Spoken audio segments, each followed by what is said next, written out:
Sparrows are without a doubt one of the most confusing and hard to identify groups of birds. Inside of the sparrow family, we have 43 species in the United States alone. Some are easy, while some are nearly impossible, but I'm about to give you a foolproof formula that will help you easily figure out what species you're looking for. So one of the best ways to identify a sparrow is to look at the head. You can often identify sparrows just by looking at the head alone. The head of the sparrow often has a high concentration of identifiable field marks. When you're looking at the head, a few key field marks that you're going to want to look for are the color of the beak, and as well as the beak's thickness, whether or not there's any stripes on the head or different colored patches on the head. You could also look at the eye ring and see whether or not it's got a pretty distinct eye ring or no eye ring at all. You can also look at the color of the eye ring. You'll also want to pay attention to the overall shape of the head. Next, you want to look at the overall shape of the sparrow.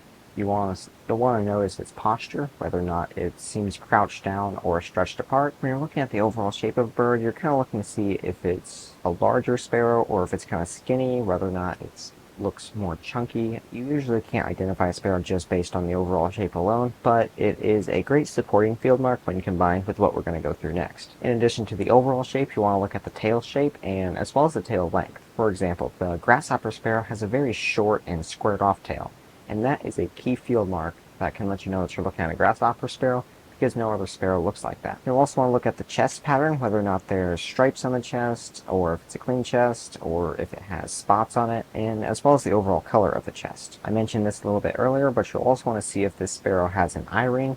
Some sparrows have eye rings, while some sparrows don't, so you can eliminate some species right off the bat just by looking at whether or not it has an eye ring. Next, you'll want to look at the back of the sparrow and see if it's a clean back or if its feathers form kind of like a scallop or scaly pattern on the back. And some species of sparrows have a striped back, so you just want to look at the back and see what kind of pattern the sparrow has on its back. It can also help to look at the sides of the sparrow and see if there's any streaks there. Next, you want to pay attention to what habitat you're in. Certain species of sparrows like different habitats. For example, zonotrichia sparrows like the Harris's and white-throated sparrow like brushy habitats, while Melospeza sparrows like the swamp sparrow or song sparrow are almost always found by water.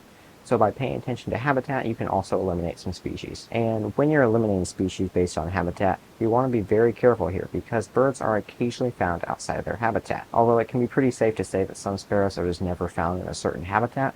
For example, the Barrett's sparrow. You're never going to find a Barrett's sparrow in the forest. They always like grasslands. In addition to habitat, you'll also want to look at the sparrow's behavior. Some sparrows are skulky, while others hop around on the ground in the open. Henslow sparrows are a type of skulky sparrow. I've heard several of them multiple times, but have never gotten to see one, while white crowned sparrows will come to your bird feeder. Some other behavior clues that you want to look for are whether or not the sparrow runs on the ground or perches up in the open in trees or fence posts. And you'll also want to pay attention to if that sparrow is in a flock. Certain species like the Nelson sparrow are rarely ever found in flocks, while the chipping sparrow can be found in flocks up to 20. And lastly, you can consider the range of that sparrow. It's highly unlikely that you're going to find a Henslow sparrow in California, and it's even more unlikely that you're going to see a five-striped sparrow in Wisconsin. And so while there are some exceptions and you do need to be careful when using range to separate sparrows, it can be a good starter for you just to get some sparrows knocked out of the way and make it a little easier for you to identify them. I've made a really in-depth video explaining how to identify every single sparrow in North America, where I lay out all the field marks, their range. I've got everything in there. And so if you want to go check that out, you can click or tap on this video right here. If you're serious about identifying sparrows, you should definitely go check it out, and I can't wait to see you there.